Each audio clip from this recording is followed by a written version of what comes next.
What's up, everyone? Welcome back to another episode of Boleros. Sam here with Gab and Maui. What's up, guys? Let's Hey! go. Bumalik yung ating first sponsor ever. Babalik. First sponsor ever, you're talking about Giddiyap's Power Ranking. So, kita nyo na sa title down below. We're going to do Giddiyap's Power Rankings today. But before we get started, Maui, please explain to us, ano yung basis ng Power Rankings mo so that we're all aligned, everything's clear, walang manggugulat, walang reklamo. We're coming from the same same source, no? So, Maui, please explain. Yeah. Ito na naman tayo, magpapabudol na naman tayo sa preseason power rankings na most likely buong season tayong titirahin. Again, we're talking about power rankings as of today, May 26. Diba? We're taking into account basically Pinoy Liga and the current Filoil tournament also. And another thing is, I am also taking into account only the players who will be eligible for season 87. So we will not be talking about Noy Rimogat. We will not be talking about two of the best guards in the UAAP who transferred to La Salle right now, Jacob Cortez and Kian Baclaan. So basically, we will be focusing on the current lineups, mostly yung Filoil lineups kasi yun yung lineup that we will be seeing for season 86.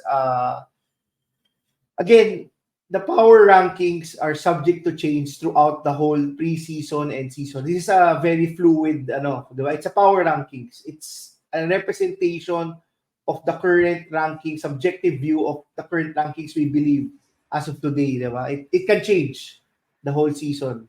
So for those saying that, bakit ngayon number 8 si ganito, that can change. That number 8 team can be the number 4 team, the number 3 team, eventually if they perform better in the coming weeks to come. Okay. And ayan. siguro, Maui, Malinaw, Gab. important to explain. Sam and I haven't seen this. You made this. Okay. We are gonna react to it.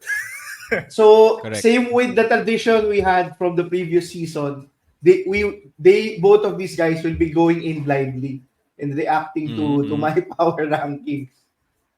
Okay. Okay, let's get started. And Maui, I think you're starting from the top. Tama ba? Yun yung binago mo ngayon. We used to start from the bottom. Ngayon, we're starting from the top. Yes. We're starting from the top today. And I think a very good reason for that, Maui, is because there are kind of two tiers. Well, at least when Sammy and I were talking right before coming into this episode, there are two tiers. The 1 to 2 is kind of, you know who the top 2 are. It's the 3 to 8. You can have a bit of a lengthy discussion on the 3 to 8. No, Sammy? I think you do clear cut off eh. Correct. I think everyone knows yung top 2 natin. So let's get started. Okay, Maui, going in at number 1. Who is your number 1? Obviously, the number 1 team is the team that has a 15-man deep lineup. So kulang pa daw ng one player because of the injuries. I have to go with UP. They showed that they're the best team kasi they just went toe-to-toe with La Salle last week. I really think that this team is still the best team in the UAAP. Much like last season, it's theirs to lose. They have basically the deepest lineup. They have good players from all positions. Right now, the question is how Coach Gold will utilize this very deep lineup. Will they be able to utilize them the right way to beat whomever they will face potentially in the finals of the UAAP? That's probably the storyline that we have to look out for. But yeah, I guess all throughout the off season, I don't think they've lost a game, di ba? I think they're 9 Parang and wala pa. Yeah, They have not lost a single game. So I don't know crazy. if you have any arguments that UP should be the number 1 team in the power rankings. The number 2 team, Sam, you can reveal the number 2 team. Basically, it's predictable. It has to be La Salle. Sorry. Nagka-teaser tayo. Yeah. It has to be La Salle. The main reason that UP is the number 1 team is because despite also winning, diba, they also beat La Salle. So that's a given. Another thing is yung point differential. if you look at yung Pinoy Liga, you see that UP has really destroyed most of the teams. I think yung point differential nila in 7 wins is close to 200 points. Diba? That's crazy. I think they're averaging more than 20 points to win the game. But nevertheless, I'm still ranking La Salle as the number 2 team. And as Gab mentioned, I think we can honestly say that these two teams are on a different tier. Diba? This is probably the A tier of the UAAP, or better yet, the S tier. S tier teams of the UAAP. S tier is better. S tier is better. A cut, Parang basically, one punch man lang to ah. basically a cut above the. I think La Salle, the main question with La Salle right now is how they will, who will start at point guard. VJ David Yeah, has not good been, question. VJ David has not been that impressive this offseason to lock up that position. Kasi from our expectations, from my expectations this offseason, I was expecting him to really break out coming off that big finals performance. But so far, La Salle has decided to roll with different lineups, even playing all-wing lineups with 2 big men. I think that probably right now the best lineup they have is KQ at the point guard and Policarpio at the small forward slot. But yeah, La Salle is still La Salle with UP are still the top contenders. I would say I wouldn't know who would win a 3-game series, diba, between these two teams. Again, despite UP probably having the deepest team in the UAAP and La Salle having a lot of questions, they still have Kevin Cambao. They still have the consensus top player in the UAAP. I think si RJ Abarrientos was even interviewed recently, like a few days ago. He mentioned which player does he think have the potential or have the capability right now to play in the KBL or in the B League. And he mentioned without even hesitating Kevin Cambao. So definitely La Salle still has that top player in the UAAP, and they will also have Henry Agonane this coming season, who has been, I would say, up and down this off season. We've seen Agonane dominate games, and we've seen Agonane not being that dominant in some of those games. Maybe still adjusting to the physicality of the UAAP, but still definitely La Salle at number 2. Okay. I agree. I mean, I had this as a toss-up between UP and La Salle, and I had UP number 1. I don't think anyone can make an argument, or okay, we'll get to an argument for La Salle later. Maybe Sammy has an argument to make La Salle number 1. But yeah, I had UP number 1. As you said, Maui, they're undefeated in the preseason. They've been dominant in their wins, except I think against Olfu, a game against Adamson where it was close, and the game against La Salle, which was UST. close until the end. And UST din. and against UST, yeah, which had a close game, but most of their games weren't really that close. Again, they're stacked 1 through 15, and you could even say 1 through 18 if you add the season 88 guys to it. In Pinoy Liga, they're playing 2 lineups. One of the lineups has their players for season 88. So stacked 1 through 18 if sila. And ako, ang big thing para sa akin sa UP is that there's a clear number 1 guy now. It's JD. I mean, he's been playing like the number 1 guy. He's controlling the offense. He's directing and making everyone else better. It's clear. Ako, if Jajan Felasilda gets even half of JD's minutes, I will lose my mind. I'm sorry to Jan. I know he's good, but JD Kagulangan has to play majority of the minutes. They look unstoppable when JD is on the court. I want to see them play JD at least 30 minutes a night. Sana, in close games, of course. Kung tambakan, you can give the other guys a bit more run. But close games, JD has to touch at least 30 minutes on the court. He can't be at 20-25 minutes. He has to be there majority of the time. And yeah, and ang impressive din sa UP, the absence of Malik Diouf has not been such a problem. Diba? For the most part, Gani Stevens, Sean Alter, and Kingsley Udodo have been very serviceable and very impressive from game to game, And uh, I think if you continue that three-headed rotation at center, well, let's see kung maging four if seven eventually comes back. But they've not let up on defense. They're pressuring still, and they're still protecting the rim admirably. Sometimes they get a little bit killed in the paint, but for the most part, they've been able to hang on. So that's been really impressive for me for UP. Um, the rest of their lineup, I don't think you have any questions there. They mostly have an intact lineup from season 86. So, yeah, there are less questions with UP than there are of La Salle. So, Correct. I think that's a Correct. big part of it, no? Sabi ka ni Maui, La Salle has a ton of questions to answer, especially that secondary, yung playmaking part next to KQ. Although, Junel Policarpio, I think, has been one of the best players for La Salle this offseason. This preseason, he has been balling out.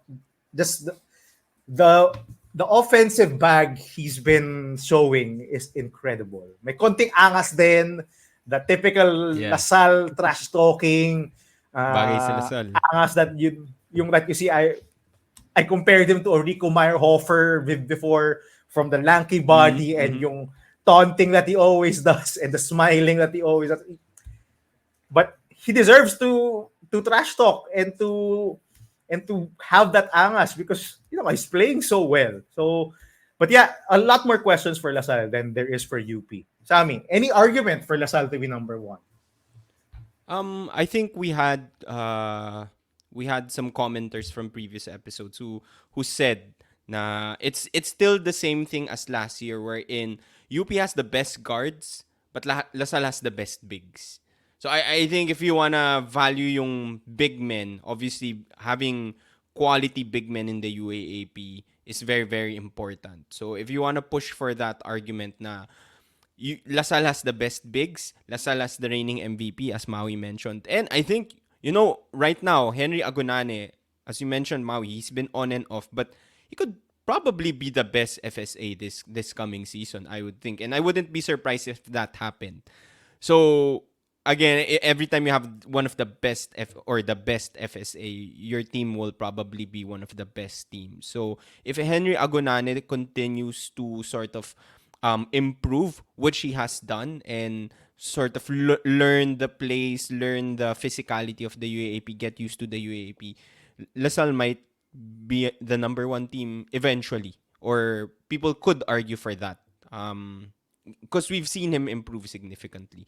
But I'm not gonna argue with you and Maui here. I think UP is the number one team right now, as of this date, May 26. Just the fact that they're undefeated is, I think, proof enough in both Pinoy Liga and Filoil. One thing worth mentioning also, they have the most I would say they have the most players that have the most experience. Medyo complicated yun. But basically, the guys like JD Kagulangan, Jerry Abadiano, Harold Alarcon, these guys have been to the finals, what, 4 straight times, or something like that, 3 straight. Three So, times. yeah, 3 straight times. And yung lessons that they learn, or the experience of going to the finals 3 straight times, you can't discount that. And we've seen it with during this preseason. Every time there's a close game, who gets the ball? It's either JD Kagulangan or Harold Alarcon. And I think Harold Alarcon hit like two game winners already. It's that experience that they have na this is just another game to me. Another close game to me. I can handle this. I'll do this. So I think that one, you have to also credit UP for that. And so I can't argue. UP number one, La Salle is a close second. So that for me, I think for all of us, clear top two. And I think if merong commenter dyan or listener who disagrees with this, you're crazy. I think you're crazy if you disagree with the top two. You can argue the arrangement, fine. You can say La Salle is number one. But if you disagree that UP and La Salle are in the top two, you're crazy. You need glasses. Kailangan mo na salamin, sabi ni Aldin Ayo. UP has not lost a game. La Salle has lost one. Against Against UP. UP. With Yeah. against UP. With their intact lineup, La Salle has lost only one game. So against UP. So I don't see any argument for the rest of the 6 teams. I don't think you can vote them into the status of UP and La Salle right now. Okay. Let's move on. Ito yung juicy Okay. Ito yung Okay, I think okay, pwede tayo mag-away. Maui, Ah, number 3. Medyo na, if you were paying attention, nakita nyo na yung number 3 kanina. Maui. okay, so yung caveat ko for number 3 and 4 is that I think that this is the B tier. I will not name an A tier. Ganun kalayo ang La Salle and UP. Wow, okay, I like that. that. I like that. Yeah. Okay. So the S tier teams are La Salle and UP. The B tier teams, the next one is UST. I'm picking UST at number 3. Ito na naman tayo. Diba? Ito na naman tayo. Sabi nila... Papabudol sabi ka na nila, naman, namawi up. last off season, definitely I overrated yung UST. Probably a year too early, I would say. Most of the players that they had this is the main argument. Most of the players that they had from season 86 were the players naman from season 85. That's a completely different story come season 87, diba? When you talk about the UST Growling Tigers, you talk about the 3-headed guard lineup. I would say yun yung pinaka-important. Caballero, Paranada, and of course, Sportsky Padrigaw. Caballero having that extra help, you could see it already this off-season. They are just playing at another level. They were able to go toe-to-toe with both La Salle and UP, despite yung games very close in both of those games. I think that this team has the potential to surprise. They have Nick Caballero, who has been one of the top players in the UAAP the past few seasons. They have Sportsky Padrigaw, who's a proven mythical team member and a champion, diba? And they also have Paranada, who's an explosive scorer. Plus, they have a ton of shooters like Ice Danting.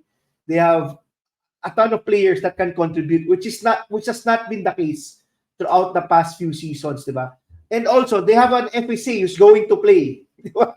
That's a big thing. You remember, they played the whole season. From zero to, From zero. Kasi From zero. hindi nga naglaro, eh. Yeah, from last season, diba? They only had their FSA play one game. I hope si Tungkara doesn't do the same thing, because if it does, that could be a different story, diba? Because historically, teams that have that decent or good FSA usually leads to teams succeeding in the UAAP. I just think that UST yung eye test right now, that's something that that's something that we didn't have from last season, diba? The eye test. I think UST has enough firepower to be able to potentially become that third team in the UAAP.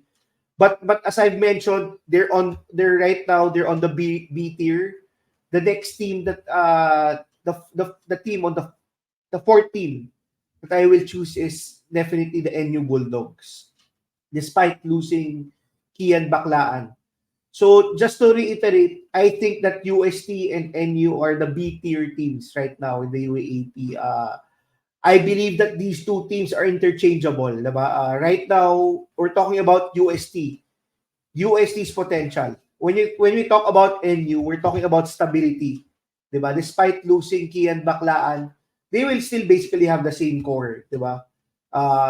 They will still have Manansala. They will still have Steve Nash. They will still have potentially Omar John. They will still have Jake Figueroa. Diba? Most of these players, Kenshin Padrones and si Gab's favorite, si Palacelo. So basically, NU will have basically the same core with them starting to integrate a new point guard, which is Tebol Garcia and Reynard Humamoy. I believe that their success will be tied to these two players. If Humamoy and Garcia are able to perform at par and to expectations, I think everyone is expecting them to contribute right off the bat. Despite si Steve Nash also there, diba? Si Coach Jeff naman plays sometimes yung two guard two point guard lineups. Next, I think it will also be important to determine if it will be Deasana or Omar John, di ba? If we're talking about Omar John, I think we're talking Good about point. stability. More of stability, more of an experienced FSA. We're talking about Deasana based on what I've said. Omar, huwag ka na magalit sa amin. Based on what we've seen this offseason, it looks like that Deasana has a bigger ceiling, a higher potential than Omar John right now. It looks like he has a better motor. It looks like that they can build upon Deasana. But again, if we're talking about a season where they look to rebuild and not contend for that number one slot, maybe they go with Deasana. So yeah, basically these are my next tier teams, UST and NU. Thoughts? Sammy, I went ahead previously. Go ahead. What's your reaction? You know what? I'm not that mad with this ranking. I ended up putting NU as my number 3 and I put UST as my number 4 actually. But I will argue I think for you and I felt like super taas na nung ranking ko for UST. So I get why you said naman na they're interchangeable. Pero I feel like UST max ko number 4 right now. I just can't put them at number 3 just because we've seen them play 3 games. Yun lang naman, 'di ba? Compared to the other teams, we've definitely seen UST the least. So it's sort of hard to judge this team based on those 3 games. But with that said, just like you, Maui, feel ko nabubudol na ako ng UST because in those 3 games, I was very impressed, I would say, or happy, or I wasn't expecting them to be this good. We were expecting the three-headed guard rotation, but you mentioned Tungkara is a very good, solid FSA. So, coming from 0, hindi lang siya 1, parang more than 1 eh. Kasi magaling eh. This Tungkara seems like he has the moves, he can score, he can defend, he can block shots. This guy is definitely playable. A playable FSA. On top of that, they were able to get other guys. I think sino na naman. I think you weren't able to mention si Estacio, but Stasio. Estacio Yeah. has been good the past 2 games. The loss against La Salle and then the win against NU. NU. So guys like that, you that's part of your rotation. You can clearly see now the rotation of UST. Obviously, you still have Christian Manaytay. So, very, very solid lineup. I think a lot of people commented or tweeted pala, sorry, Coach Juno Soler coaching UST often or making the plays often. So, I think that's also a big improvement for UST. But, as you mentioned, I just feel ko lang, ayoko lang mabudol ulit or mapaasa ulit. So, I put UST at number 4. As for my number 3, I still had to put NU despite them not performing up to par recently.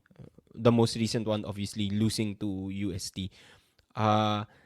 Why still number 3? It's still the same guys. A lot of them are still the same guys. Jake Figueroa, one of our breakout players from last year, I would say. All 3 of us agreed he leveled up his game. I think he can still continue to take his game to the next level this coming season and be more of a point of the offense for the team. You mentioned Humamoy and Tebol Garcia. They've been better the past few games. And I think Tebol Garcia did very, very well again, though they lost. And he missed free throws. He missed the crucial free throws. Tebol Garcia, you had an amazing game except for your free throw shooting against UST. So he needs to work on that. But I really, really like this point guard for for NU. I think he's a steal. So I think yung point mo is like with the Asana and Omar Jan. I'm sorry, but I'm after watching the UST game, I'm going with Diasana as my FSA, and I hope they do pick Diasana. And the one thing that you mentioned, Maui, that I really like about Diasana is the motor. Let me point out like one instance from that game. I think it was like a fast break layup for Cabanero or Estacio, I forget. But it was a fast break. He chased down the layup, blocked the shot, crashed into the, alam mo yung cushion behind the, ano diba? Nag-crashed, then na-rebound ata ni Manaytay, and then tried to block Manaytay's shot also. As in, kabagsak lang niya, habol agad siya to block that Manaytay's shot. Yung motor niya and yung parang just passion niya to, agility niya to just get to that ball again. That's something that you can't sort of teach, and I love it about Diasana. So I really hope he plays for, if he plays for NU this coming season, NU can surprise, I would say. So because of that, I have to put NU at number 3 still. Gab. All right. I have a feeling si Maui is nabubudol ulit sa UST. They played 3 games, Maui. 3 games pa lang. Yun nga eh, 3 games. I 3 was games. also impressed. Don't get me wrong, Mr. Yap. I've also been impressed. Sabi ko nga na baller of the week last week ang UST because they played tama, two tama, really tama. good games against the top 2 teams in the UAAP. But I'm not willing to put them at number 3. I know Nick Caballero now has more talent around them, around him. He doesn't have to carry the load on all the time. He can now rest for stretches. Christian Manaytay is now playing his proper position as a power forward, not anymore as a center. My question is the bench. The bench. I know Paranada is there, but the bench actually has not been very good aside from Dylan Estacio. He's the only guy who has been producing off the bench. None of the bench guys to me have been playing well. Di ba nagbe-bench siya Yes, minsan? si Manaytay, but Maui is an unofficial starter. I mean, he comes off the bench, but he plays starters minutes. So he's a starter. Diba? And during crunch time, he plays with the starters already. So I consider him a starter even though he comes off the bench. I think he's a starter. The other guys, like Ecolaure, I think you'd want Zayn Mahmoud to come in there and take over as the backup Yeah, center. may Zayn Mahmoud pa. That's true. I think that's gonna be the rotation. I don't know how Chase Lane. I forgot all about it. I don't know if Chase Lane is gonna play, but if he does, I want to see his role. Is he the one gonna come off the bench, provide a scoring punch? We'll see. Pero ayoko mabudol. I didn't have UST at number 3 or number 4. I had them at number 5 Okay. actually. Outside looking in of the final That's four. I'll name my number 4 team later, and it might surprise you guys. Go. Sige. But I had NU, same as Sammy. I had NU at number 3. And you said, Maui, that they're a B tier right now. But and granted, they've lost a lot of really close games this offseason. I think just yesterday they lost to Lyceum. Was it Lyceum? I think they lost to Lyceum yesterday in Pinoy Liga. So you can see a lot of growing pains right now for the NU Bulldogs. They struggle a lot of times, especially on offense. They struggle a lot. But if they officially name Mo Diasana as their FSA, I would grant them as the lone A-tier team. I think they're up there. I mean, we've seen this team battle for the number 1 slot for the past 2 seasons. Diba? It just towards the end lang of the season na palaging nagpa-falter ang NU Bulldogs. They always do. They've done this for 2 seasons straight already. Ang ganda ng start, yung in the middle of the UAAP season. Towards the end, their play falters.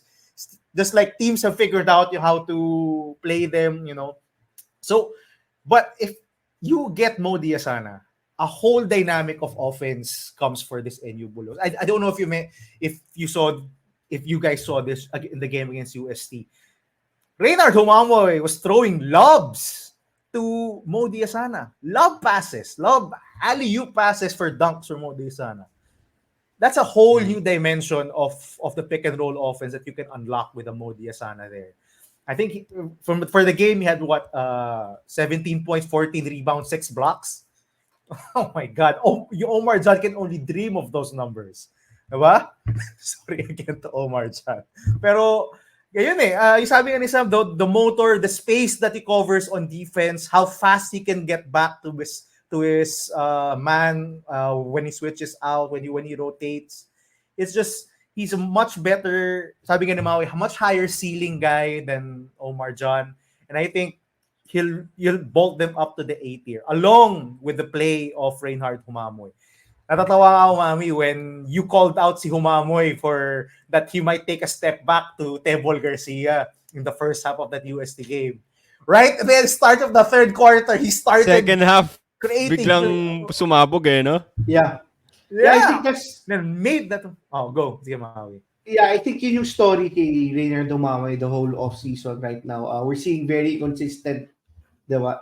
Inconsistencies. We've seen him dominate for a game, a half, but we see him falter some of those times, diba? That's something to watch out for. Maybe this is at the end of the day, this is Reynard Dumamoy's first crack at a ton of minutes, diba? First crack at getting that type of usage in the seniors level. So definitely there will be growing pains. There will be adjustments. Definitely. I like what I saw, but again, that core of NU has me convinced that they're still gonna battle. I won't be surprised if you see NU again atop of the standings in UAAP season 87. They've started seasons really well. They play really well. They lock up on defense, and I expect another leap from Jake Figueroa. He's gonna be the unquestioned number one now. I don't think anyone else on this team can have that mantle. No, unquestioned number one guy. He's gonna have the most minutes on this team. I don't think he has any much competition for minutes on this team. Not from Mark Parks, not from Jolo. Jake Figueroa is on a whole other level than the other wings on this team, and the shooting lang is very important for Jake Figueroa. Can he become a more consistent and better percentage 3-point shooter? He was 25% last season from 3-point range. So I hope he gets better at that. It will create a lot of space for the pick and roll of either Omar Jan Humamoy or Diasana Humamoy or Tebol Garcia. So yeah, I'm putting NU as my number 3. For my number 4, should I name it already? Sige, mamaya na. Let's go with Maui first. Who's next on your rankings? Yeah, basically based on what Gab and Sammy kasi talked about before coming on air, yung nila, very fluid ang 3 to 7 nila right now. But my next team is the FEU Tamaraws. Maybe much like the UST Growling Tigers, nabubudol ako. But I really like the core of FEU. This is a team that has players who have played for multiple years already. But a bit on the juniors team, diba? We have if you watch the FEU Baby Tams, you'd probably know most of these names, diba? Si Jedrick Da, si Pasaol, si BJ Pre, and these guys will be mainstays when it comes to FEU basketball. I think one of the main reasons that they're also starting to play better is because they have a more competent FSA. I think si Gab would agree. I think everyone would agree. All of our commenters, all of our fans from FEU were very disappointed with how Mo Fati contributed from last season. I think that FEU is that young team that you probably don't know what will happen when it comes to season 87. They could potentially be a dark horse Final Four team, or they could potentially have a very rebuilding type of season. I think that one of the things that they have to work on, if NU is starting the season very, very good and on a high note, FEU, I've been saying this for the past 2 off seasons, they have to start better. They cannot start the season 0-5, 0-4. They have to start better. I think they are capable. I think that Pasaol has the capability to be that lead guard. I think it's very reminiscent of how RJ Barrientos was during his first season in the UAAP. I think he's probably probably the number one contender for Rookie of the Year this coming season. I think that having a new mind, having a new perspective from John Chambers has changed yung culture ng FEU, and this could potentially be a rebuilding year, even a year that they could surprise. It's one of the main reasons why I put them at number 5. I think they've shown their potential to be a good team. When you look at yung performance nila this off-season, you saw how they performed when the off-season, when Pinoy Liga started. They were not that promising. A lot of their players were still struggling. John Ray Pasaol was still trying to find his groove. But it's a different story right now. I think that Coach Sean has been able to turn around yung bad start to the off-season. It's just the way they play. It's the eye test. When you watch them play, when you see them play, they play a good brand of basketball. I like how they move the ball. I like how Pasaol has started to feel that he can be that alpha. I like how VJ Pre continues to surprise day in and day out.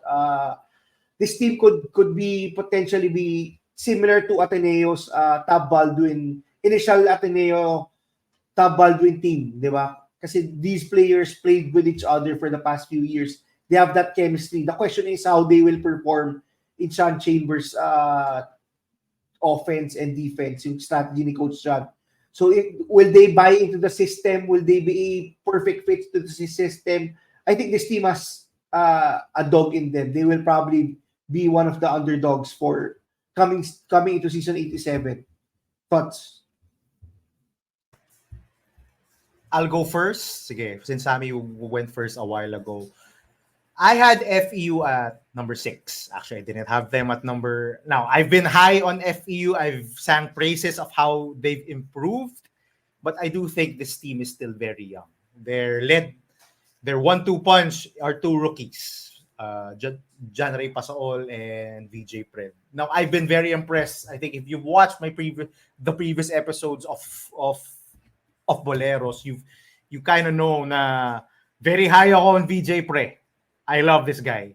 I love that he's a 6'4", 6'5" wing playing at the power forward. And he can even have a guard. You could even call him a guard if you want to. I mean, he brings the ball up. He attacks from the perimeter. He shoots outside shots. What's not to like about this guy? I think their future is bright, but I do see some struggles with them. The biggest question, of course, I have with them is shooting. Their shooting is very inconsistent, and we've seen it all throughout the preseason.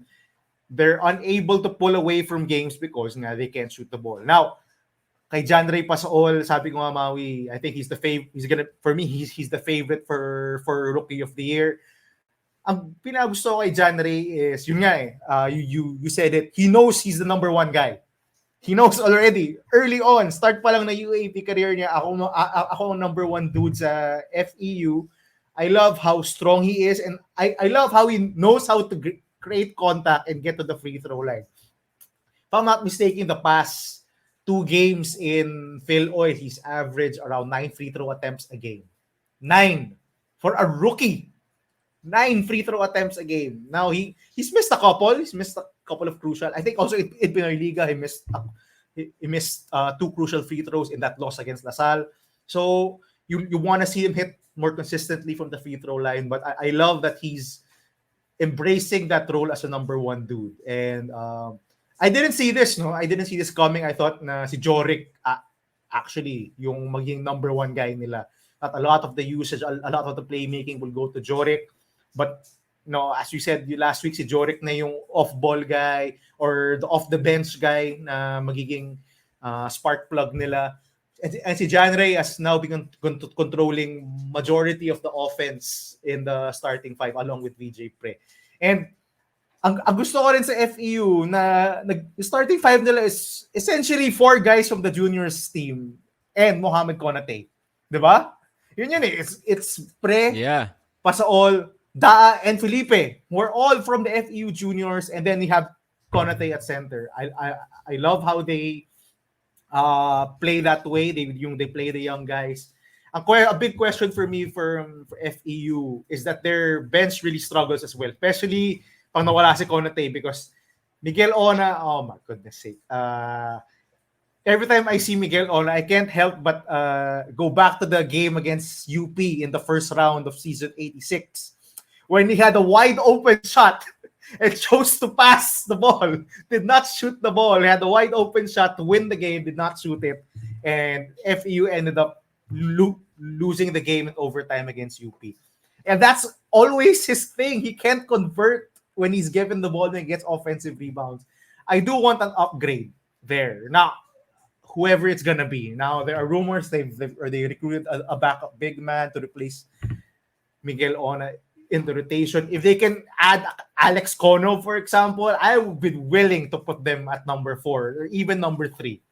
I think that's a big boost to the way they play. But yeah, I had FEU at number 6. So just a recap, I don't really agree with I didn't really have FEU at number 5. I had FEU at number 6. I had USC at number 5. May ako i-reveal yung number 4 ko. Sammy, go ahead. Okay.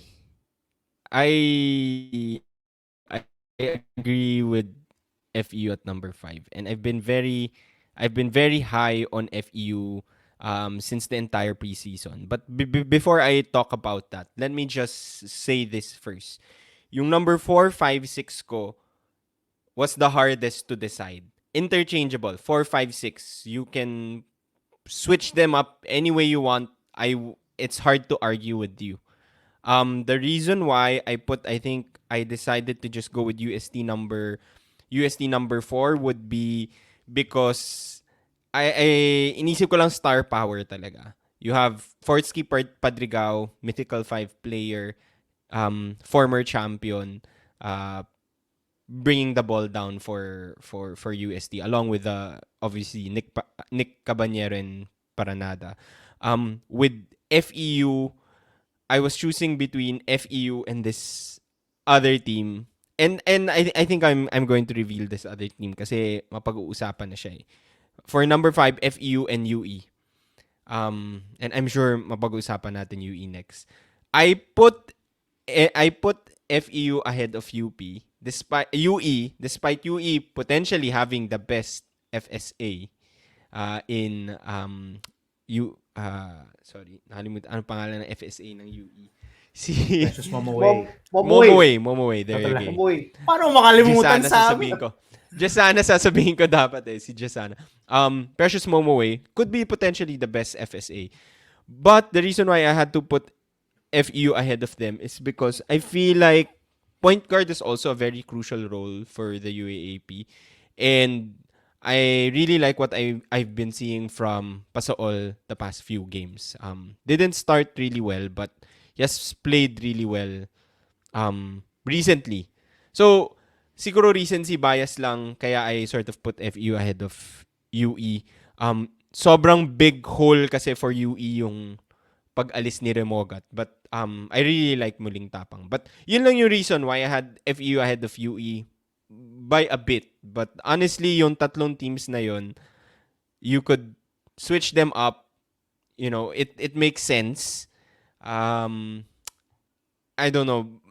Feel ko Gab, nabubudol kami ni Maui sa batang teams or sa new teams, UST, FEU. Because I like both teams. And I feel like, Gab, I know your number 4 now. It has to be the UE Red Warriors. Or baka gugulatin mo din ako. So, we'll see. But Hindi. I get... Hindi. Okay. With his reactions, I already know. Okay. Sige. Yeah. Okay. Go ahead. But that's Yeah. it. So, I have FEU as my number 5, by the way. So I think I know Gab's number 4 team. It has I don't know. It looks like it's my number 16. It has to be the Adamson Falcons. Gab has always been high on the Adamson Falcons. And ako I just have to say, I think this team can still make it to the Final Four. Remember, we're talking about basically the same team that made it to the Final Four last season. They're probably only losing sa Bandal. Diba? We finally also saw Hanapi. Wala din si Hanapi. Yeah, Hanapi. But they still have Manzano. They still have Montebon. I would say that they would still get Ojarique, who's probably going to improve also from last season. And they're getting a bunch of new guys. Diba? I think one of the biggest things why maybe Sam and I didn't rank Adamson as high is because they have lost so much in terms of the recruitment during the off-season, diba? I think it just speaks volumes when you lose all of your top guys from the juniors division. We've been talking about we talked about Tebol Garcia going to NU. Vince Reyes has also been playing, diba, for NU. I think that's one of the things that Adamson really lost out on. This is basically the same core. Probably a few players were lost, but a few players will get better. A few players will get another year of experience. But as we mentioned, very interchangeable right now. I think one of the things that we should say is that the rankings right now are very interchangeable for us. For me, for Gab and Sam, probably the rankings are very interchangeable when it comes to the third to the seventh seed, diba? For me, it has to be yung it starts with the fifth to seventh. That's very interchangeable for me right now. My seventh team is actually the UE Red Warriors. And one of the reasons that I put them here is because I don't think that despite them having Momo Way, I don't think that they could be that team, that underdog team that could potentially surprise for the Final Four. Now, they have an history of surprising us. So maybe we see a different side of this team when it comes UAAP time, diba? Right now, kasi it seems like only Momo Way is that consistent factor. Even Cruz Dumont hasn't been that consistent this off-season. Maybe it's because of his injuries. We don't know. But right now, it's very fluid. We don't know how. I guess that's what's exciting coming to the UAAP, diba? We don't know how all the other teams will potentially perform. Right now, what's certain right now is that 1 and 2 slot. But after that, you could really say that, well, in my opinion, UST and NU are B tier teams, but FEU, Adamson, and UE are not far away. They could be C tier teams. So yeah, any comments, guys? Before we go to the siguro Maui, reveal na natin yung last. We can reveal na the last, natin diba? yung last. So I-reveal na natin last, so para dire-diretso na tayo. yeah. So sorry to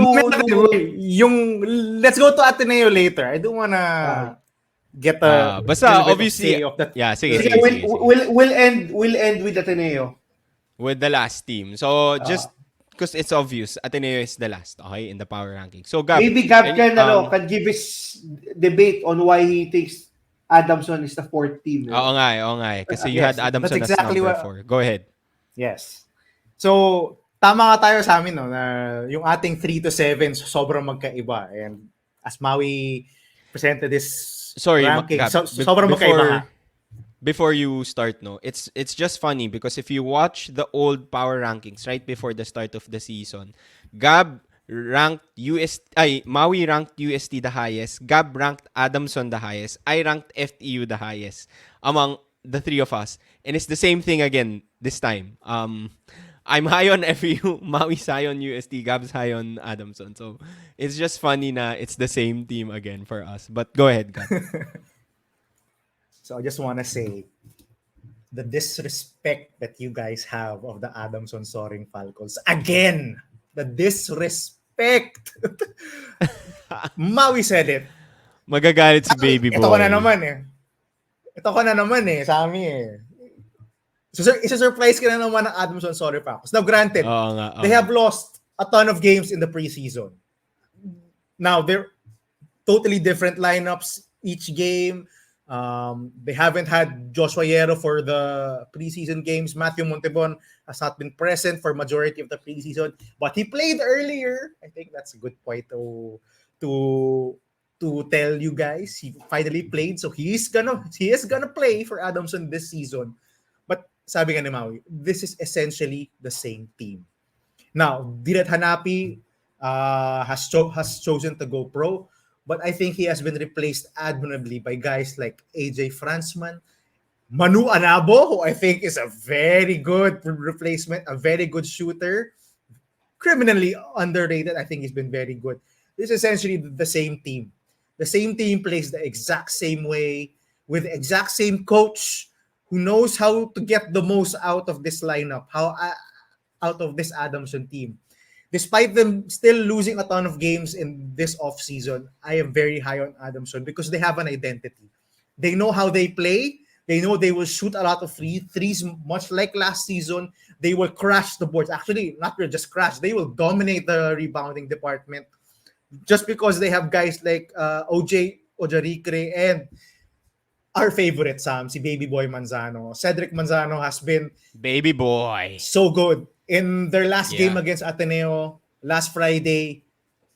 Not even Chris Porter can stop the dominance and strength of Baby Boy Manzano inside the paint. Mhm. Last two baskets of Adamson were courtesy of him, just muscling his way inside the paint. He's been that way. I mean, you can watch all the games that he's played this preseason. He's a beast in the paint. You can't outmuscle him. Not even the bigs of La Salle could stop Cedric Manzano from getting his paint points. So I have confidence in this Adamson team. I think compared to the likes of UST and FU, which are young teams, you could see them being inconsistent from game to game. I like that Adamson is just slowly just forming a system, forming a group of guys that can just play and perform at every game. They have shooters, they have an inside presence, and they have scorers, and they have defenders all around.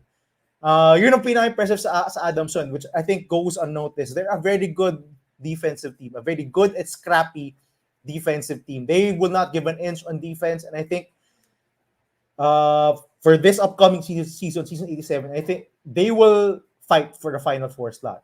They were close. They were a playoff game away from making the Final Four last season with the exact same core of players. I think with another season under their belts, this exact same core can battle for a Final Four slot. Now, to bolt into the A or S tier na sabi nga ni Maui, far cry. I think NU has higher ceiling than Adamson, but I do believe in this Adamson team. Yan. Sammy, go ahead. Just to argue against Adamson, I guess why I put them at 7. It was simply because number one, when we made this list, Montebon, we haven't seen Montebon. So we just saw Montebon this morning, by the way, as of this recording. So good news for Adamson that they're getting Montebon because they really need that scoring punch from Montebon also. And the 3-point shooting, because we were talking about Adamson, they live and die with the 3 also. Number 2, it's just during the preseason, they've lost a ton of games. Compared to UE, UST, FEU, I think they've lost more games. So that's also why I put Adamson at number 7. But tama ka, Gab. I think I'm going to end up eating my words kasi this is exactly what I did to Adamson last year. I think I put them at 7 also because they lost Jerome Lastimosta and they almost made it to the Final Four. So if you tell me na Adamson's gonna be in the Final Four in season 87, I'm not gonna be shocked. To be honest, I'm not gonna be shocked. But as of right now, I put them at number 7. And just to put a point there on UE, I think, Maui, yung kapareho lang natin from 3 to 7, yung 7 ng UE. So, I agree with you. 7 ng UE. The main point with UE is very fluid ang kanilang play from game to game. They rely a lot on the 3-point shot, which is a highly variable thing to rely on. But the 3-point shot can come and go for you. When the 3-point shot is going, you'll see games like in the first half against UP. They're in the game. They can take big leads just from hitting their 3-point shots. But when their threes disappear, you can see them losing games like the one they did against FEU and against Adamson, actually. They went cold from the 3-point line in the second half. So that's gonna be a problem for them. If they don't hit threes, they essentially don't have any offense. If they don't have a remogat na parang last season who can carry the offense if their threes are not going, diba? They don't have that this season. Secondly, as much as Perez Momoe is gonna have all the usage in the world, it just hurts them so much that he's such a bad free throw shooter. Or yung free throw shooting niya comes and goes. Very Comes and Diba? goes. inconsistent. Minsan magaling eh. Minsan Actually, magaling. I was gonna say nga yun Gab, that's very crucial to UA success, di ba? Yung free throw percentage probably crushes mo away for season 87. Diba, there multiple times this preseason, it has happened that they go on runs. They go on runs. They hit a couple of threes. Precious gets a layup. Then he gets fouled. He misses what 2 straight free throws, even 4 straight free throws. It leaves so much points on the board. Yun ang mahirap na you rely on Precious always for your offense. And when he gets fouled, and believe me, he's gonna get fouled a ton of times in the upcoming season, even in the remaining games of the preseason. He's gonna get a ton of fouls. He's gonna get a ton of free throw attempts. If he hits them at a kahit respectable rate man lang, Precious, kahit a respectable rate, if he hits them at a respectable rate, they're gonna be in a very good position to win. What from the preseason, from all their games, if he doesn't hit from the free throw line, like their last game in Filoil against UP, if he goes 2 of 13 from the free throw line, they don't have a chance to win games because nga, they rely so much on him. Yun lang ang mahirap kay Precious. You have to be better. You can't go 1 of 9, 2 of 13, and then one game hit 10 out of 14, di ba? Mahirap yun. That's a big variable. So variable na nga yung other players nila, which rely a lot on the 3-point shooting. Unreliable din, yung very variable din yung offensive Precious mo yung just because he can't hit his free throws. Okay, are we gonna let the thing explode already and let us go Let in the on the cat number out 8 of the team? bag. Okay, last team, obviously Ateneo, Maui. Let's Yeah. get started with you. Our Why our Ateneo? last team, our last, well, I have to say lang sa UE, I have to agree with Gab. That's one of the reasons why I put them at number 7. Yung ano talaga variability of their play, 'di ba? Yung efficiency ni Precious Momoway, yung shooting will come a long way to UE. If they can be more consistent, then maybe they can surprise, 'di ba? They don't have a Rimogat like last year, who's explosive and they can win you games, 'di ba? Some of the games. But for our last team in the power rankings, remember, to our Ateneo fans, to our fellow Ateneans, this is not the end. This is just the preseason. These power rankings can move depending on how they perform. We haven't seen the complete lineup naman, di ba? Really gel. There have been a lot of excuses, di ba? I would have to say that. There have been a lot of excuses. Yun, But, tama ka dyan. Tama ka dyan. there have been a lot of excuses, but there have been a ton of questions about Ateneo. And it's one of the reasons why I put them at last at number 8. Ateneo just has so many holes that they have to punch into. Ateneo has so many questions that they have to solve before the season starts. They still have Coach Tab Baldwin, so maybe Coach Tab can work his magic within the next few months. I think it's one of the main reasons why Coach Tab is not there to coach Ateneo in the Filoil tournament the past few games. Clearly, they are still looking for more prospects to bring for season 87. And the number one hole that I think that they have to fill is that big man role, diba? Losing Gio Chu, despite all of the qualms, despite all of the criticisms from the Ateneo community, has been a big shot to Ateneo, diba? Having that capable backup big man. I mean, we've seen Kyle Ong take his chances. We've seen Demisana briefly because he's been out with undisclosed illness. We've even seen Porter play out of his natural position and play 5. I think we've even seen Amos, our friend Mason, play a ton of 5 for Ateneo. I think that's the number one question for Ateneo right now. If their main problem during season 86 was their point guard slot, it has to be the big man slot right now. You don't know what you're going to expect with Bologun. He's been very inconsistent. He hasn't shown yung potential niya the whole off season. Ateneo has been very inconsistent. Has been clobbered when it comes to when you talk about yung game nila against La Salle. And La Salle has the top front line in the UAAP. I think that's no coincidence. they were bullied on the offensive rebounding and on the defensive rebounding. I think that's going to be the current storyline. Now, when it Not comes just to La Salle, Maui. Against Guangming, si Ihebem punished them in the paint. Same thing against Adamson. Si Cedric Manzano punished them in the paint. So same yeah, story. Barbecue chicken. yeah, so that's been the recurring problem for Ateneo, di ba? Yung questions on the point guard stat hasn't even been answered yet, di ba? We don't know if Jared Bay is that answer yet. We've only seen him in one game against the Salle, and that was briefly because of the blowout nature of the game. I think Ateneo has the capability naman to surprise. I think they still have they have returning players like Amos, Lazaro, who are capable to produce. I think Ateneo's chances will probably be reliant on how both Tuano and Bahay perform this coming season. If Chris Kuhn will be dominant, if Chris Kuhn will be aggressive, I think that's something that's to look forward to. I think during the game against Adamson, that's something that Chris Kuhn has to be this whole season. That I think that's something that we talked about also for season 86. He has to be aggressive. He has to be willing to go 5 out of 16. Diba? We can't see Chris Kuhn not shooting 10 to 12 times a game. He has to shoot the basketball. He has to look for his teammates. He has to be aggressive on offense. We can't have that just that Chris Kuhn corner shooter. We have to have that Chris Kuhn who facilitates. We have to have that Chris Kuhn who's aggressive.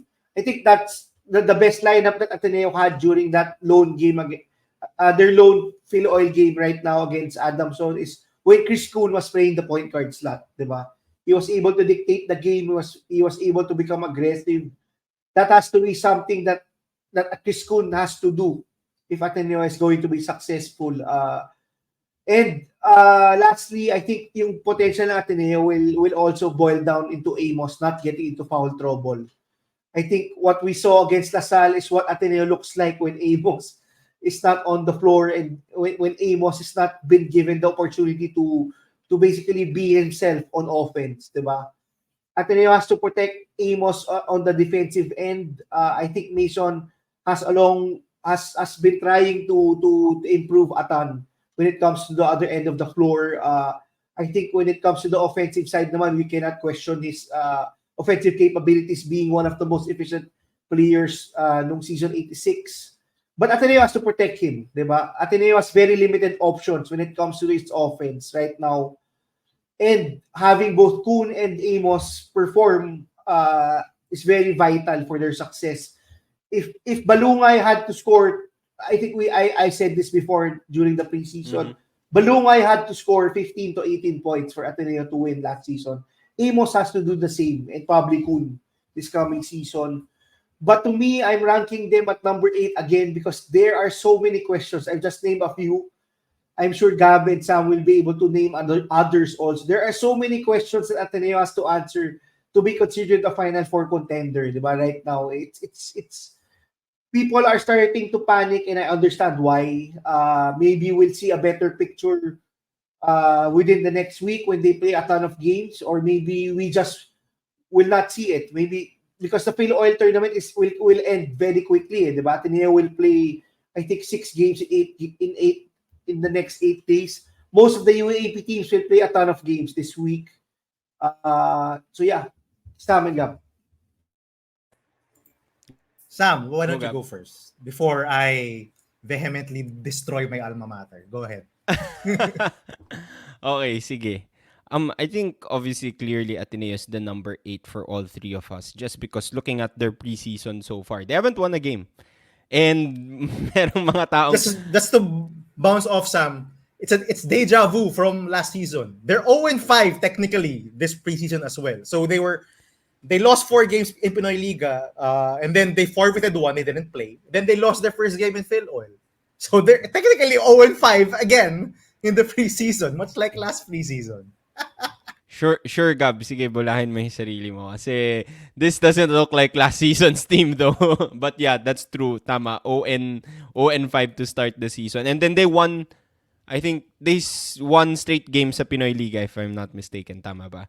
Ayun, but obviously that's not gonna happen this year, Gab, because th- okay, sorry, I'm jumping now, but outside of like not winning a game, they already forfeited the Pinoy League game, and as Maui mentioned, they're going to play 6 games in the next 8 days, and as much as I don't know, as much as they have a lot of talent and they have Coach Tab, I think it's going to be hard to win 6 straight games in the next 8 days. I'm pretty sure they're going to have to split the team, play some players during one game, play other guys during the other game, which is fine and understandable. But I think one of the main issues with this Ateneo team is they haven't really played a lot together as a complete team. And it's really that chemistry that sort of is missing.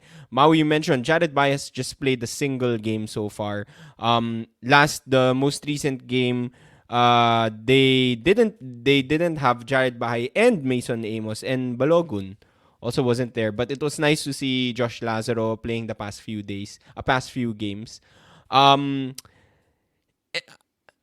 Marami pang kailangan ayusin sa Ateneo before they become contenders for season 87, and that's really just basically why they're number 8 now. And you can't I don't think anyone can argue for Ateneo in terms of power rankings right now because they haven't won a game.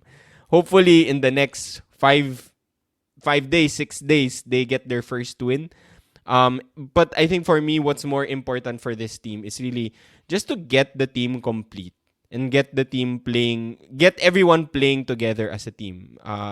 May bagong pa nga silang mga recruits di ba? So, I don't know. I don't see Ateneo doing really well during this preseason, even in Filoil. I know they left Pinoy Liga already. I don't expect a lot from them in the next few days. I don't think you can fix things just like that.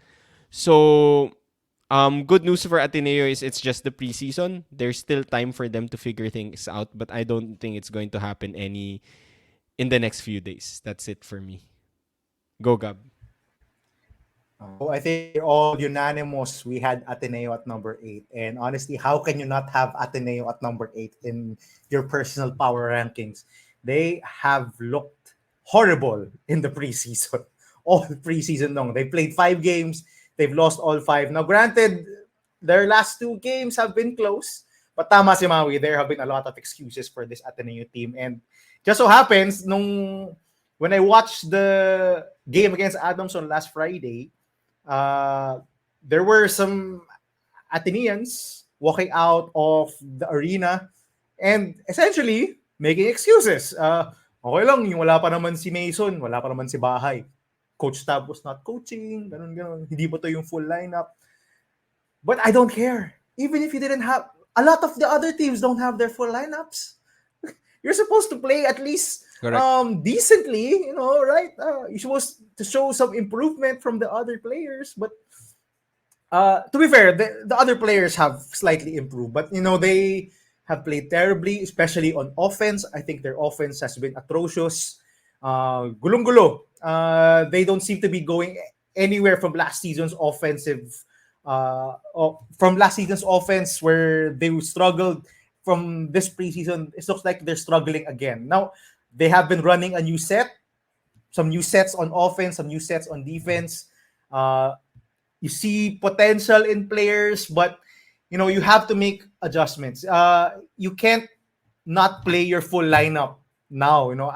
I don't know, baka tactic ito na they want to surprise with their full lineup come the season, come late in the preseason, but at some point you have to have some chemistry with your guys, diba? It can't be na yeah. Some guys are always perpetually absent. Yeah. So I do hope even in the next 6 games in Pinoy Liga, we see a semblance of the lineup for season 87. And you see, some adjustments. Ian Espinosa is miscast as the guy to get you out of short clock, diba? He always does that, and it's tough on him. He can't be that guy. He's a stabilizer. I've now sort of softened up on Ian already. He's been good. He's been good. I mean, when he's on the court, they play. Diba? Yeah, the team plays better when he's on the court. Well, just because they don't have any other natural point guard anywhere else on the lineup, diba? Um, so, but yeah, he's miscast as that guy. Sean Tuanyo has been Yeah, shown that's a good point. flashes, he's inconsistent. I like that Chris Kuhn in the game against Adamson was shooting more, scored 18 points, led the team in rebounds as well. So I like that. Um, the other guys, ang hirap eh. Sean Kitevis, despite him having an improved outside shot, he's still not respected by the other team. I think Adamson showed it in their previous game. They're willing to live with sacking off Sean Kitevis, despite him having improved three-point shot. And that's the one of the adjustments I think Ateneo should do. And I said this at the end of season 86. They should actually play Sean as the Mamu role, the guy off the bench, as a specialist, the guy off the bench you put on the best offensive player on the other team. Mamu played that role. I think you should start LeBron Nieto. I mean, LeBron is not the same level of defender as Sean Kitevis, but he's a pretty good defensive player. He's pretty solid. And he can shoot. He can create offense. And Ateneo then desperately needs more offense, more guys to create shots for themselves and for others. Chris Kuhn sometimes can flash that, but he hasn't been as consistent as we want them to be. Um, Mason, I do want to see you play more games. I don't, yung tama ka, Maui, Mason has to score a bunch. He has to score more than 15 to 18 points a game. Heck, if he can score 20 points a game, I would be happy because who else? Who else are you gonna rely on for offense? Defense, I've actually been happy. I've actually been happy with how they played defense in the game against Guangming and in the game against Adamson. Just so happens na maliit tayo eh. So, medyo Walang nabugbog big. tayo in the Oh. paint. We didn't have any big, so Ihebem for Guangming dominated in the paint against Josh Lazaro.